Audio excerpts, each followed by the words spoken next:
Jane Bertoni was not happy. Her family is moving again. This time to Paraguay, the homeland of her grandmother, China, and her father, Arnold. She wanted to have her sweet 16 birthday in Chicago, not in the middle of nowhere. But then she met a blue-eyed boy on the plane and found out that he goes to the same school as she does. Now it is getting interesting. Narrow car crashes, mysterious people spying on them, and a lost treasure all start to make this trip an adventure. Her father has some history here, and it was dangerous for the whole family. Family Secrets is the first in a series of 3 books, Family Secrets, Family Matters, and Family Ties, about the Bertoni family and their adventures in Paraguay. Prelude China sat in her armchair in her room above the garage. No one was allowed up here. That was her one rule. They just think she is eccentric. She pressed a button and a wall panel slid back and revealed a state-of-the-art electronic surveillance system. The monitors show everything and the listening devices can pick up every conversation in the house. But she must be careful. It is easy to forget what she is and is not supposed to know. So far, she has run this operation flawlessly. Now it is time for the next phase. She smiles. Her family is in for a surprise. Chapter 1. It was not an ordinary day in the life of Jane Bertoni. There was no school today, and after breakfast, she stayed in her room talking with her best friend Blanche. "I can't believe this is happening," Jane said. "My parents are thinking of moving to another country. Again." She plays with her long, dark hair as she talks, running her fingers through her bangs. "I don't want to move again right now. I like living in Chicago." "I don't know what to say," Blanche said. "I like my name the way it is," Jane says. "Whenever we live in another country, my name is changed to Juana, Yanni, or who knows what. And I like my friends and my school and my stuff here in Chicago." "Jane, don't worry so much. If it happens, then you can worry," Blanche said. "You don't take it seriously enough, Blanche," said Jane. "I don't want to move. We'll both turn 16 this year, and I want to be in Chicago for that." Jane's father, Arnold, knocked on the door of her room. He did not come into her room. "Jane, you have been in your room all morning," he says. "It's time to eat, and your brother is already at the table. Your mother and I need to talk with you. We have plans that affect the whole family." "Coming, Dad," Jane answered loudly. Then she spoke to Blanche in a low tone. "I told you my parents have plans. We're moving again. I know it." She sighed deeply. "Talk to you later," she said. She created a hashtag handle called #Sweet16 in Chicago. "I'll send you an update on Twitter." "Stay calm, Jane," Blanche says. "Nothing can be that bad. Your parents are amazing. They have fun jobs. They're writers and they like a bit of mystery." Blanche sighed and then said, "God gives bread to those who have no teeth." "What is that supposed to mean?" Jane hung up the phone. She ran down the stairs. When she got to the kitchen, she saw that everyone was already seated. She sat down without a word. "Jane, why the sad face?" her mom, Annie, asked. "You've been in your room all morning. There's no school today. What's the problem?" Silence. No one spoke. Her brother just sat there with a crazy grin on his face. Arnold coughed to clear his throat before he started to speak. He took off his glasses and put them on the table beside his plate. "Well, I imagine, by your faces, you already know that there is something important that we have to say." "We're going to move again," Jane and Jeremy said at the same time. "Yes, we are. We are moving to Paraguay." Annie reaches out her hand, and Arnold takes it from across the table. Jane sat there with a scowl on her face, but Jeremy's face lit up and he hit the table with his hand. "I knew it," he said. Arnold's glasses fell on the floor. Jeremy picks them up quickly and puts them back on the table. "Well, at least you're excited, but please, Jeremy, watch my glasses. You know I can't see much without them." Arnold picked up his glasses and started to clean them with his shirt. "This trip is very important to me." He paused, but both Jane and Jeremy just looked at him. He cleared his throat and continued. "I may not have been born in Paraguay, but I'm excited about going back to my roots." "Is China coming with us?" Jeremy asked. "No," Annie said. "Grandma's too old to travel now. We will have your cousin, Charlie, and his wife stay with her while we're gone." "I don't want to go anywhere," Jane interrupted. "My life is here. I'm from Chicago, and I'm in Chicago now. I don't want to go live in another country again. Jane, it's not forever, Annie said. We've lived in other countries before. We always came back. We'll remember the experiences we've had in other countries for a lifetime. Annie got up and started to serve the food as she talked. Also, this time we're going to the country where your grandma was born. We'll stay in the house that belonged to your grandfather. I don't care about an old house in the middle of nowhere, Jane said. That house is very special, Annie said. It was inherited from a very famous ancestor over 100 years ago. He was a scientist. His name was Simon Bertoni. He made a lot of money and somebody set up a foundation to continue his work and fix up the old house. Isn't that incredible? Annie looked at Arnold. The foundation has invited us to go and live in the house and write our next book about Paraguay. Jane was silent. Suddenly, she got up from the table and, without speaking, ran to her room. She went inside her room and slammed the door. Scene 1, Jeremy says. The drama queen locks herself in her room. She escapes through the window and runs away from home. He snaps a photograph of his dad with his new camera, then another one and another one. Enough, Jeremy, it's not funny, said Arnold. The last time your sister did that? He paused and touched the back of his head with the palm of his hand, but was interrupted by Jeremy. We missed our flight, Dad. I remember. We all remember what happened, Annie said. We don't have to bring it up again. Scene 2. We all go looking for Jane, and we miss our flight. We must call in the police and the Navy and the helicopters. That's enough, Jeremy, Annie said. I heard you, Jeremy, Jane shouted from her room, and stop uploading ridiculous photos of me on the internet. She opened her door and slammed it shut again. They aren't ridiculous, Jeremy shouted back. They're hilarious. Jeremy, what did I say? This is no time for jokes, Arnold said, rubbing his eyes. I just don't understand girls, Jeremy said loudly, his head tilted toward the stairs. Then he turned back to his dad. I love traveling, Dad.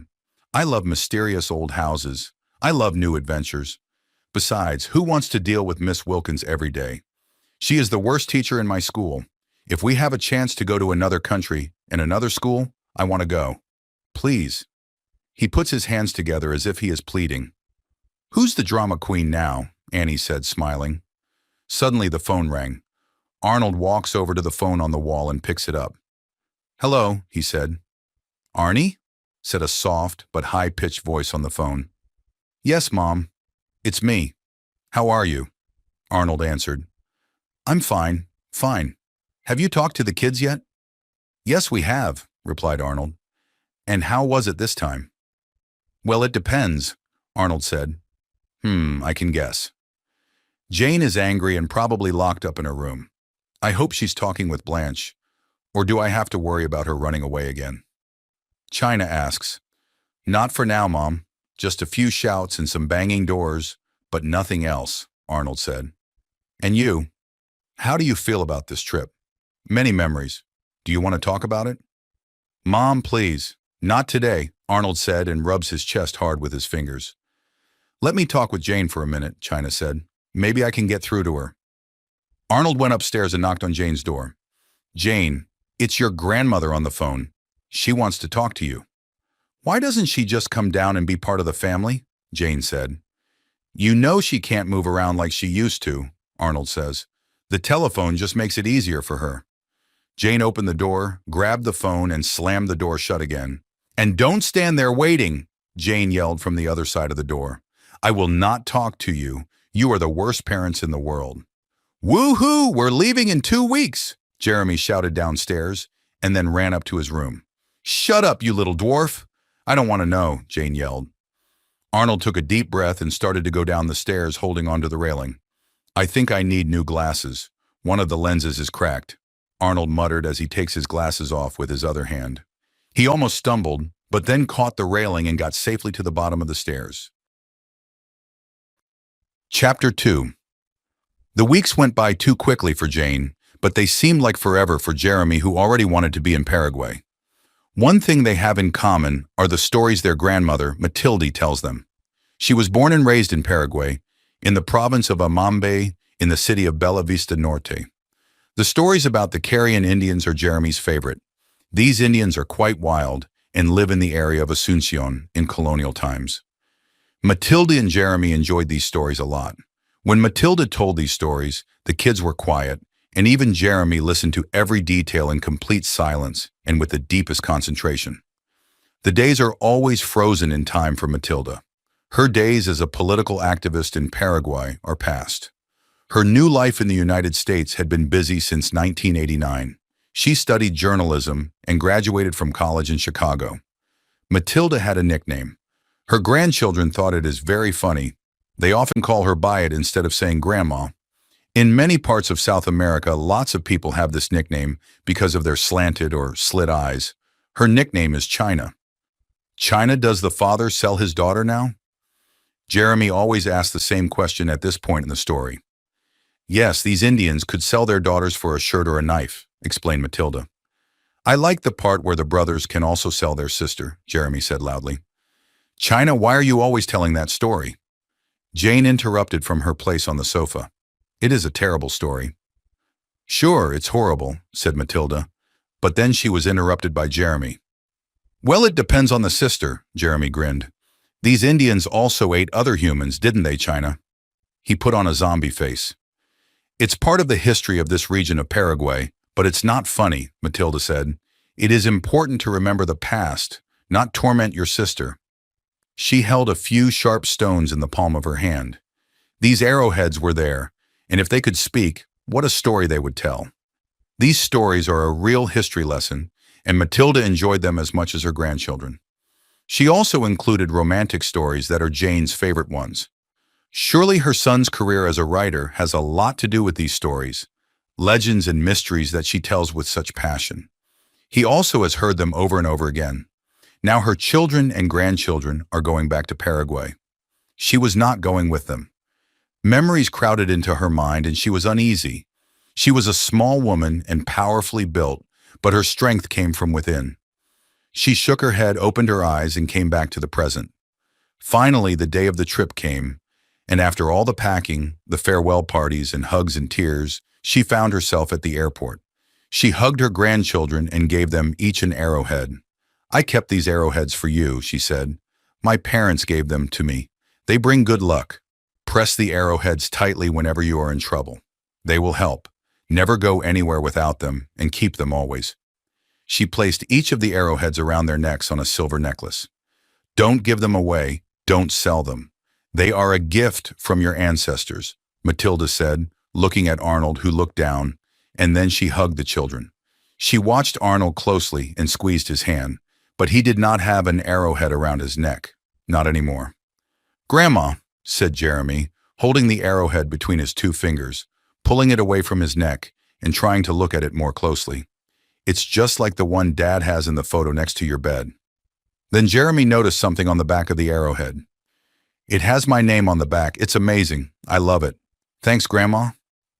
Matilda looked at Arnold as if she was talking with her eyes. Arnold lowered his head and said goodbye to his mother. They hugged each other tightly. The small body of Matilde, though strong, felt smaller in her son's embrace.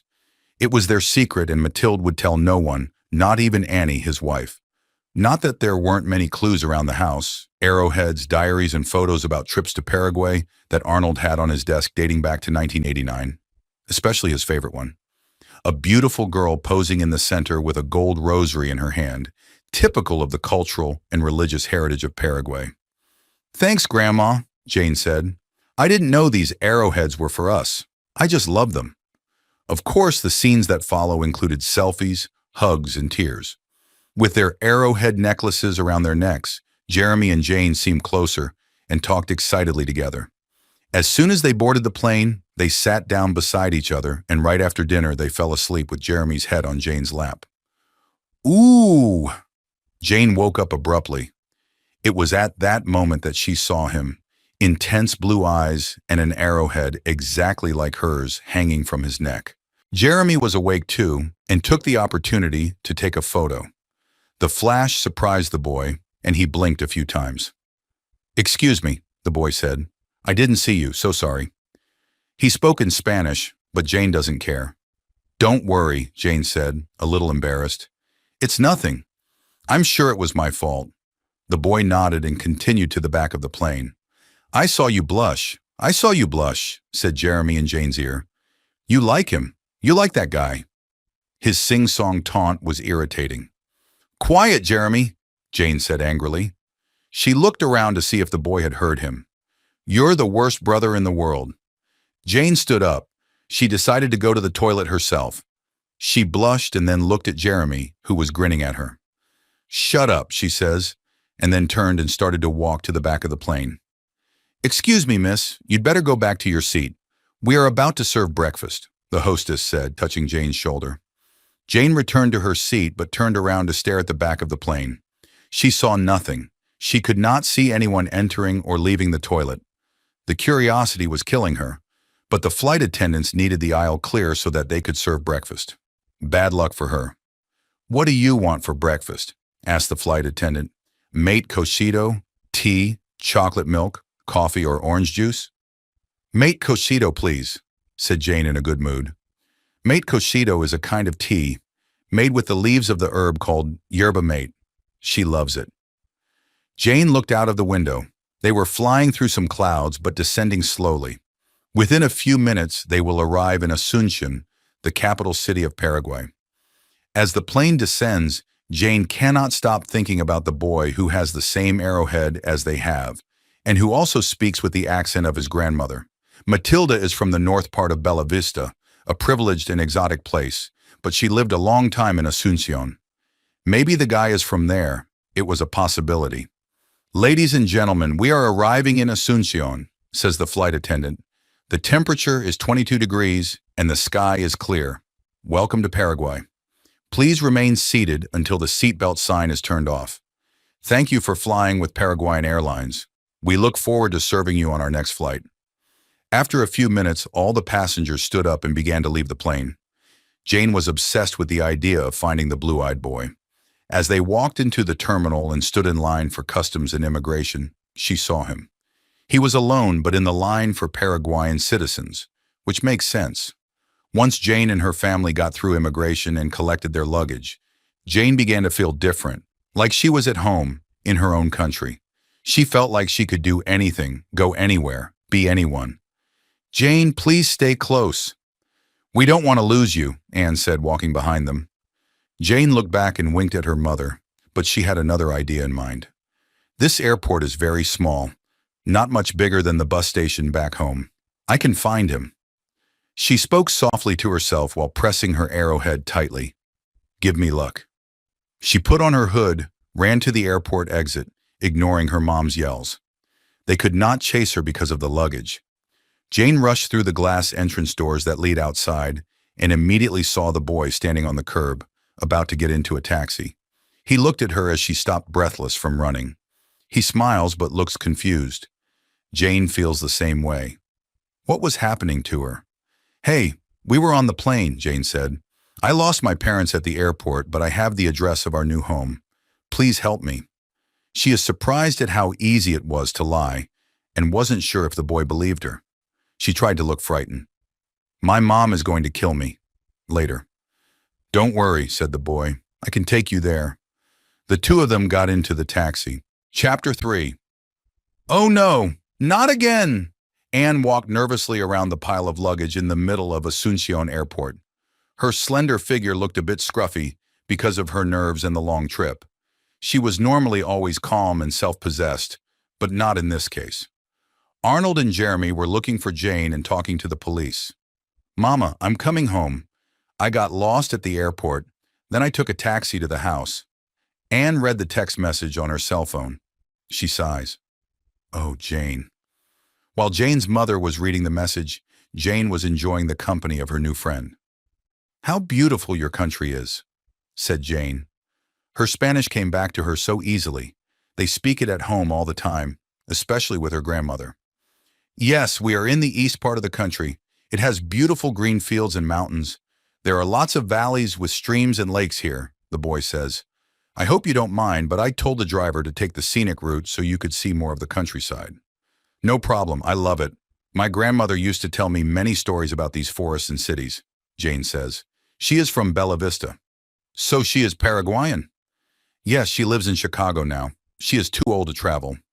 Well, I also know a lot about the Guarani Indians and the early Spanish Carians. In fact, my parents have written down many of the stories.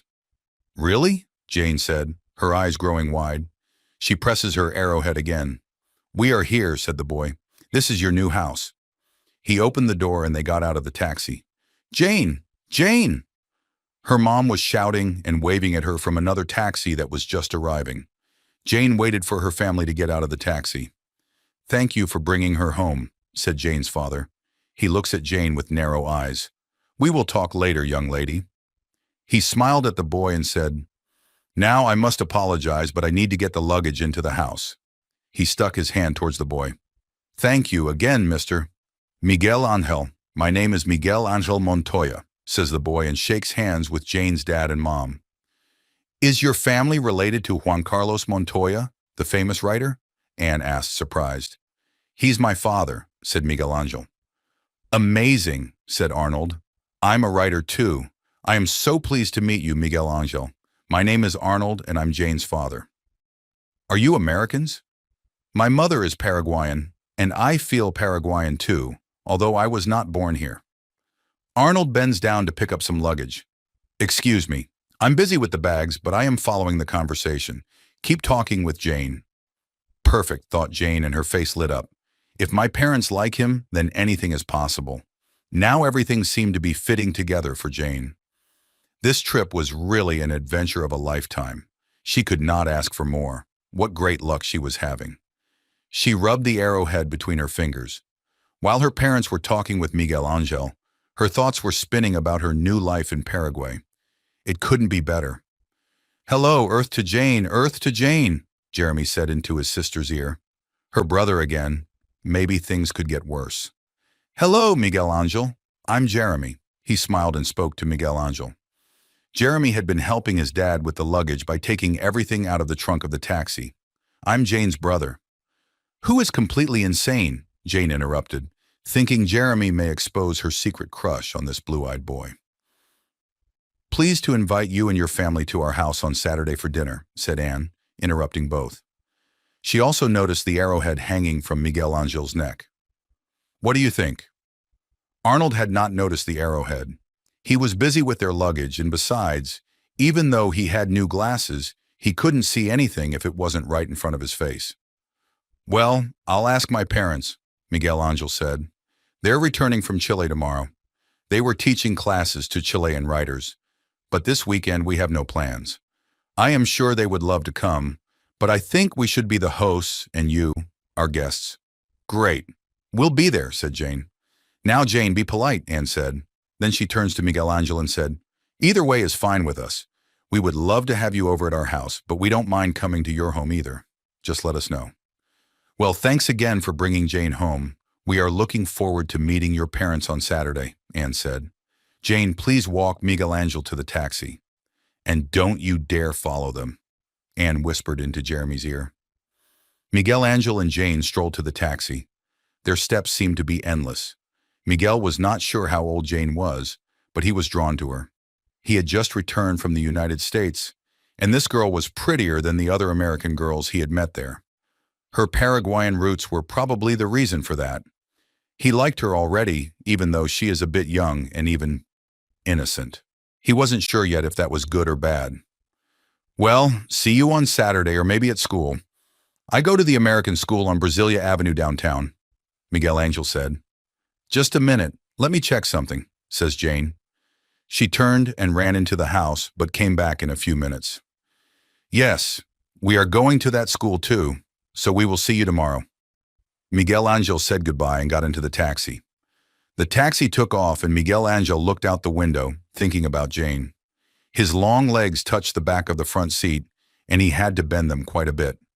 He was only about 10 blocks away from the neighborhood where he lived. It is called country, but was just a middle-class neighborhood with paved roads and a security guard at the gate. It was a place for more educated, refined people. Like many of his classmates in his senior year of high school, Miguel Angel was 18 years old. He wants to be an electrical engineer, not only because he likes it, but because the Paraguayan economy is growing well now. Paraguay is also the largest exporter of electricity in the Americas, the fourth largest soybean exporter, and the eighth largest beef exporter in the world. But Miguel Angel does not like animals or the countryside, so he preferred becoming an electrical engineer. I think that we are not that bad compared to the United States. What do you think? He spoke animatedly with the taxi driver, part in Guarani and part in Spanish. I just got back from an exchange program, and it seems like Paraguay is doing as well as the United States. Well, says the taxi driver, are you interested in the United States or the girl from the States? He smiles in the rearview mirror at Miguel Angel, who doesn't say anything. Mbaraihu, says the driver, smiling. You're in love with the gringa, I'm guessing. But Miguel Angel wasn't listening. He knows what the word means. In Paraguay, almost 90% of the population speaks Guarani and the rest Spanish. It is a wonderful language, although it is a bit tricky. Perhaps that was the problem. Love can be as tricky as Guarani, but it was starting to grow on Miguel Angel. He wasn't sure that it is a good thing. His life was already complicated. Chapter 4. So this is supposed to be the big mysterious house? Jeremy asked skeptically. I don't see what's so special about it. Jane said nothing but stood looking up at the house from the front yard as the evening shadows arrived and crept around the house. Well, it is unusual, you have to admit, Jane finally said. What do you mean? Well, look at it, Jane said. It's a Victorian house built out of wood in the middle of South America, where everything is built out of concrete. Yeah, Jeremy said slowly. So what?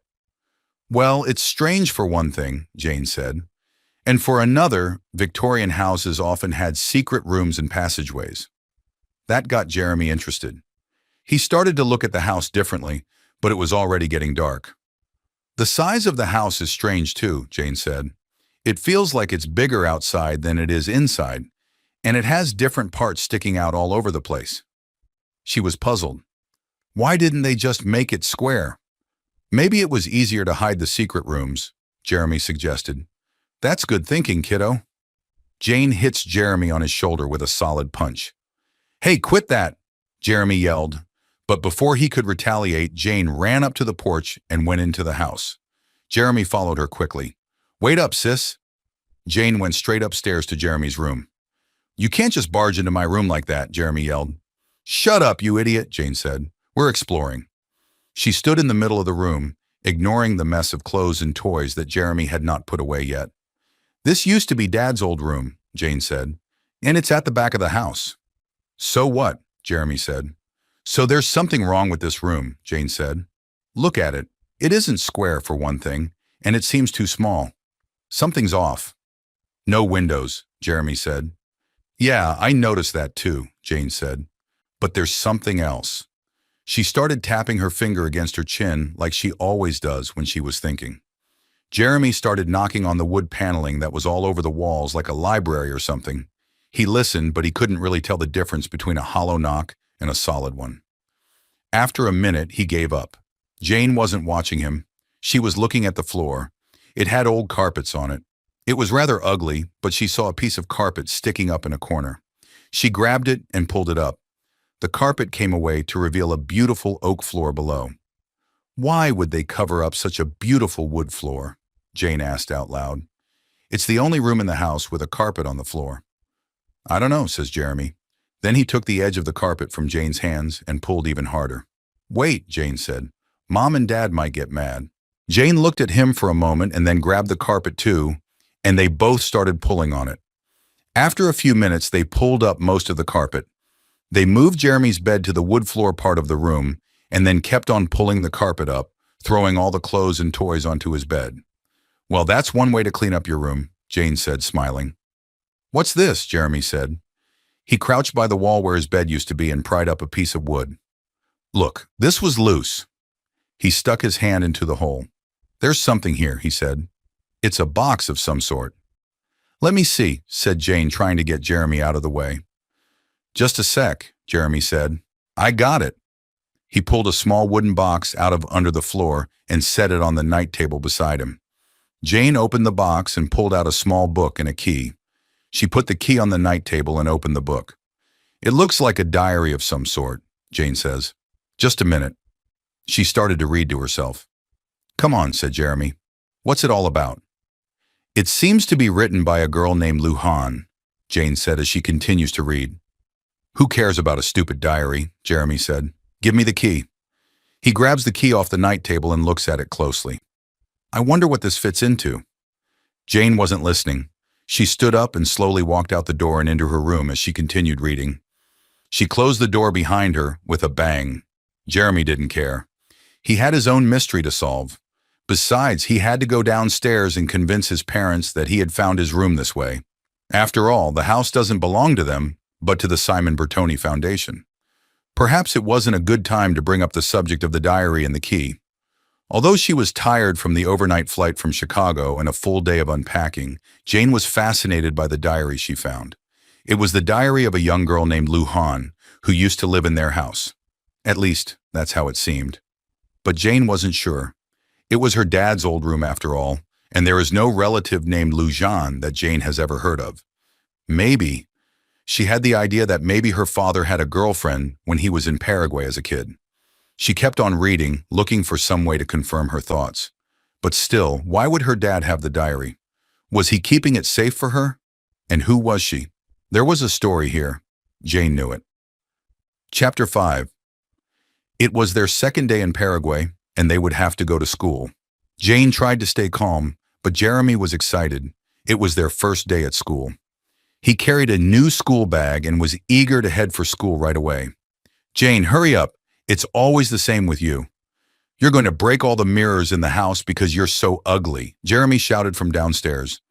The relationship with his sister is the same as in Chicago, of course, but now Jeremy is much more willing to annoy his sister. Now he had leverage. And remember, we're now in the same school and Miguel Angel will be there, Jeremy said. Don't even think about it. You're not going to screw this up like you always do, Jane shouted as she ran down the stairs and got into the car. A few minutes later, they arrived at school. They were surprised to see such greenery at school, full of plants and flowers, though they were in the center of the city on Brasilia Avenue. It is a very nice building. Jane walked through the door of the school and Jeremy entered through another door, as he was still in elementary school. A relief for Jane since she will not have to see her brother at break time every day. Hi there, said Miguel Angel walking up to her. I thought I would see you today. All the girls and boys looked at her since she was the new girl at school. It was awkward. Although she had a friend in Miguel Angel, who is not only super cute, but a senior student, it was still a little scary. Were the girls jealous? You must be the new girl. My name is Alicia Benegas. Jane turns around to see a beautiful girl with intense black eyes and brown skin standing behind her. Jane thinks that the Paraguayan girls are really very pretty. The combination of dark skin and mysterious eyes is amazing. Jane is not a typical American girl. Her skin is very white, but she also has some of that Paraguayan heritage. She has a wide mouth with full lips and beautiful blue eyes. We'll have a welcome party for you after school today. The school headmaster told us about your arrival, Alicia said. Miguel Angel and I will pick you up. But, Miguel Angel said hesitantly, Miguel, forgive me. I forgot to tell you about this party, but I can count on you to go to Jane's house. Yes? Of course, I love surprises, Miguel Angel said, smiling. Guys, it's time to start. Please go to your classrooms, said Sarah, the course monitor. You must be Jane. My name is Sarah, and I am your monitor. Jane thought it was a very good start. She has friends in the courtyard, friendly inviting adults that ask her nicely to go to class, and Miguel's big blue eyes. And he was also going to take her to a welcome party after school. She could not ask for more. Jane has a geography class in the first period. The teacher spends much of the class talking about the most important things in Paraguay. Some students also participated and told the rest of the class about the region of the country they came from. Some show pictures and others have a video. For those of you who don't know me, my name is Lourdes and I am from San Bernardino, said one of the students who was called to the front of the class. Everybody calls it San Ber, and it is the summer capital of Paraguay where everyone goes for summer vacation. We have a beautiful lake there called Ipacaray. She looks at Alicia and then addresses Jane directly. Jane, you are new here. Welcome to Paraguay. Many of us in the class are going to San Ber tonight. Alicia has organized the trip. You are coming with us, right? Jane nodded, a little surprised, still looking at the images. She has no idea if her parents will even let her go. An after-school party 3 hours away by bus seems a bit much. Jane, what would you like to tell us about yourself? Asked Sylvia, the professor, inviting her to participate. Well, I think everyone already knows that my name is Jane. I'm in Paraguay because my parents are writers and received an invitation from a foundation to write their next book that will be about Paraguay. I think I was not very happy with the news at first, but really now I'm very, very happy. Paraguay's great. The bell rings. It is the end of the class. After the next class, Jane wants to go outside for their break and talk with Miguel Angel. She needs some answers. Chapter 6. The first day of school was interesting. Both Jane and Jeremy were in the car with their dad going home. "Dad," Jeremy said excitedly. "Dad," Jane interrupts. "One at a time, please. I'm happy you're happy. But I won't understand anything if you both speak at the same time," replied Arnold while driving. "I am the oldest, so I go first," said Jane as she put her hand on Jeremy's mouth. Jeremy fought with her, trying to take her hand off his mouth, but Jane is stronger and more determined. "Stop fighting, you two," said Arnold. "Jane, you go first. My school classmates have organized a welcome trip for me, and they want to go to San Bernardino tonight. I want to go, Dad." "Well, let's talk with your mother. If she agrees, you can go." Jeremy is still angry at his sister. "Ah, Dad, she put her hand on my mouth and I couldn't breathe," he complained. Then he jumped into the front seat. "Jeremy, how many times have I told you not to do that?" Arnold gripped the steering wheel tightly. "Put your seatbelt on at least."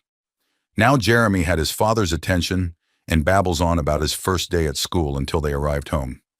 Jane got out of the car very fast, slamming the car door and racing up the sidewalk to enter the house. "Mom, I was invited to go to San Bernardino tonight. Can I go?" "Hello," Annie said. "How was your day?" "Mine was fine, thank you." "Don't make fun of me, Mom. This is serious." Mom, I'm hungry. Can I have something to eat?" shouted Jeremy as he comes into the house. "Oh yes, my love, now it's your turn," Arnold said, smiling, as he put the keys on the hallway table. "The children are all yours." Annie went into the kitchen to fix them both a snack, while Jane begged and pleaded with her parents to let her go to San Bernardino. Arnold lost himself in his thoughts and for a moment did not hear anything.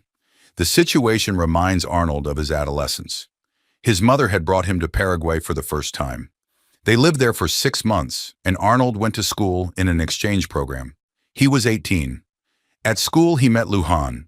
She was beautiful, with green eyes, silky skin, and a sensual and mysterious mouth. It is love at first sight. Arnold found love in Paraguay, but he also found an enemy at the same time. His enemy would never forgive Arnold because he stole his cuñatai from him.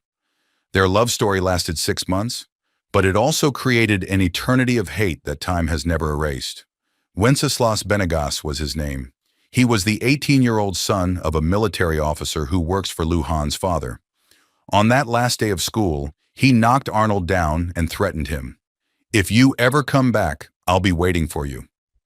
Arnold got up slowly and brushed off his pants. He was a little scared, but he was sure that he would never see Wenceslas Benegas again. At 18, angry words are easy, and love and passion are blind. He knew that the family of Wenceslas was dangerous. On the sidewalk across from the school was Lujan, waiting for him.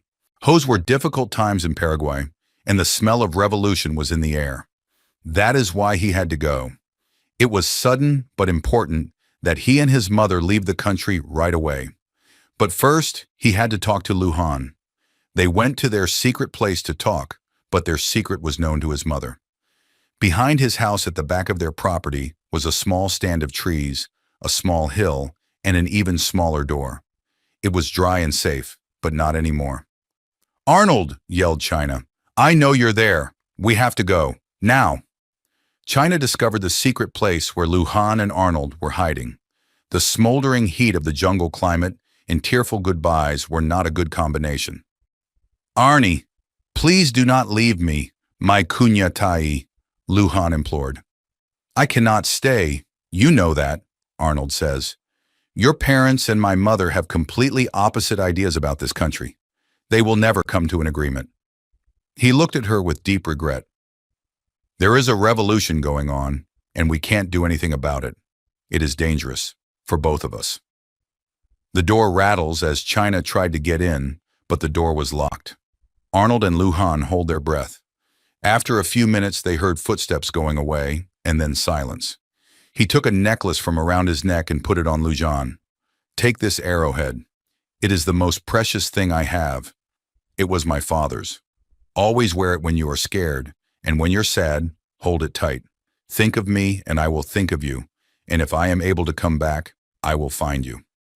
Arnold kissed Luhan passionately. Luhan tried to give him her gold rosary in return, but Arnold took her hand and closed it so that she kept the rosary. No, this rosary is the heritage of your country. It's worth a lot of money. Your parents will be furious if you give it to me. You must keep it, Arnold said. They sat huddled together in the growing darkness, holding hands. Then Arnold made a decision. His mother was waiting, but Luhan came first. Let's wait a few minutes more, and then I will take you home. It's too dangerous for you to be on the streets alone tonight. He kissed her again passionately. When this is over, I will find you. Lujan's parents did not see the growth of democracy as a good thing for the country, but this has been on the minds of many Paraguayans for years. Both of her parents are from military families who worked with the Stroessner dictatorship, which was in power for 35 years. During the government of Stroessner, some important things, such as the construction of the Itaipu Dam, were accomplished.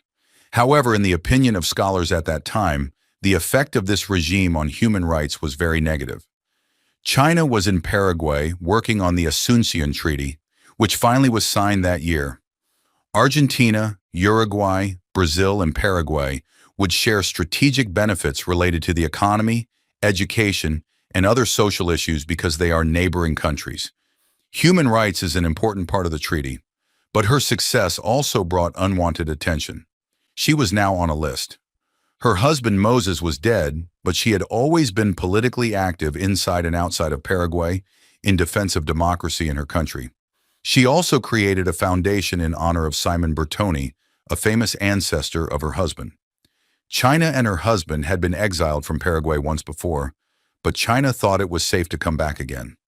They were wrong. Now they had to flee the country through the jungle to the border with Argentina and go back to the United States. They did not want to live in a country without democracy. Besides, now it is dangerous. Arnold wondered if it was safe now, almost 20 years later. The country is now a democracy, but hatred seems to have a life of its own. He may still have enemies. Arnie, what are you thinking? Asked Annie, looking at him strangely. Arnold set his glasses on his head, rubbed his eyes, and sighed. Dad, what do you think? Jane looked very stressed. Did you hear anything I said? Yes, Jane, I did. What do you think, Annie? Can she go? Arnold asked. At that moment, the phone rang. What a cool phone. It sounds so different. Jeremy laughed, ran to the phone and said, imitating the Paraguayan accent, Mansion Bertoni. Who is speaking? Mansion Bertoni? Is that you, Jeremy? This is Miguel Angel. He paused. Bertoni? I did not know that was your last name. Bertoni, Miguel Angel's mom says. Are you sure? But Miguel Angel ignored his mother and continued to talk to Jeremy on the phone. Can I talk to your father or your mother? Jeremy handed the phone to his mother. Hello, Mrs. Bertoni. This is Miguel Angel. My mother wants to speak with you. Mom? Miguel Angel apologized. One moment, please. My mother was right here a minute ago. I'll go get her. Annie could hear the discussion on the other end of the phone. Miguel Angel, please ask your father to take the call. I'm not feeling well. Annie could still hear Miguel Angel's voice over the phone. He must have a wireless phone. He seemed to be walking all over his house looking for his parents. Dad, Jane's mother is on the phone. Mom is busy. Can you talk to her, please? We have a welcome party for Jane in San Ber, and her parents want to speak with an adult, Miguel Angel said. Miguel Angel's father takes the phone and speaks. Mrs. Bertoni, this is Juan Carlos Montoya, he said. Please call me Annie, Jane's mom says politely. After the necessary introductions, explanations, and advice, Annie hangs up the phone and speaks with Jane. You're a lucky girl. You can go to San Bernardino. Yes, I knew it. I have the best mom in the world, Jane says and hugs her mom. Coughed Arnold. Well, also the best dad, Jane says and hugs him too. But before Jane could run off to her room to pack, her mother had one more surprise for all of them. Actually, she said, I am going with you. Miguel Angel's father, Juan Carlos, and I will be your chaperones for the evening. But Miguel Angel was going to pick me up, said Jane. Apparently we are all going together on the bus, her mom said. So you can still go with him and his girlfriend. Alicia, I think her name is. They are coming to pick you up. I will meet you at the bus station. His girlfriend? Is Alicia his girlfriend? Jane almost felt sick.